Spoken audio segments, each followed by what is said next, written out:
kulankan oo socon doona muddo 2 maalmood ah ayaa waxa ka qayb galay xildhibaano ka kala socda magaalooyinka dalka waxaana inta uu socdo lagu faaqinayaa ama ay ku falanqeynayaan hanaanka diyaarinta xoroosadyada golayaasha deegaanka agaasimaha guud ee wasaaradda arrimaha gudaha Cabdi Nuur Axmed Cabdi Guray oo ugu horeyn hadal ka teediyay kulankaasi ayaa faahfaahin ka bixiyay ujeedada loo qabtay iyo qorshayaasha wasaaradda arrimaha gudaha ee ku aadan horumarinta dawladaha hoose iyo golayaasha deegaanka ujeedada kulanka wada tashiga ee ku saabsan xiriirjinta deegaanka waxa inoo sharxay Maxamuud idinkuna maadaama aad muddo soo ahaydeen golayaasha deegaanka kullay way aragnimo iyo xogaalnimo wad leedihiin imanka doortay qaar badan oo kamid ah aan garanayn roolkoodu waxa uu yahay tababaro badan baa marka la soo qabtay doorka xildhibaanka deegaanku ama golaha deegaanku xubintu waajibaadka iyo doorka ay leedahay wax badan ayaa laga soo hadlay qodobka maanta inaga khuseeya waxa weeye xildhibaanku xeerdejiye deegaana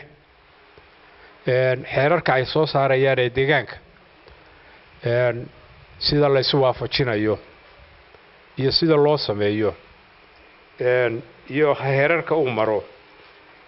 waxyaabaha uu ku saabsan yahay xeerdejinta aad samaysaan ee deegaanka waxa kamid ah xeerdejin khusaysa amniga iyo deganaanshaha degmada aad u tihiin golaha deegaanka waxa kamid ah xagga caafimaadka xagga daryeelka xagga ilaalinta hantida xagga dhulka xagga ganacsiga wax kala iibsiga guriyaha dhismayaasha kuwa la duminayo iyo kuwa la dhisayo meelaha public ah ee la isugu imanayo ee degmada inay jirto yareyntiisu waxay ka mid tahay waxyaabaha aad u xilsaaran tihiin Maxamuud Xuseen oo ka socday hay'adda UNDP oo qayb ka ah ololka maamulaha mashruuca horumarinta dawladaha hoose ee TPLT-ga oo isaguna furitaanka shirkan ka jeediyay kelmado la xiriira ujeedada kulan aqooneedkan ayaa sheegay in tababarada golayaasha deegaanku ka mid tahay mashaariicda ku jira mashruuca TPLT-ga ee la xiriira shaqadooda iyo doorka ay ku leeyihiin diyaarinta xeeroosaadada aad iyo aad baan runtii ka mahadnaqaynaa ka soo qaybgalkiina iyo safarka dheer ee aad u soo gasheen tababarkan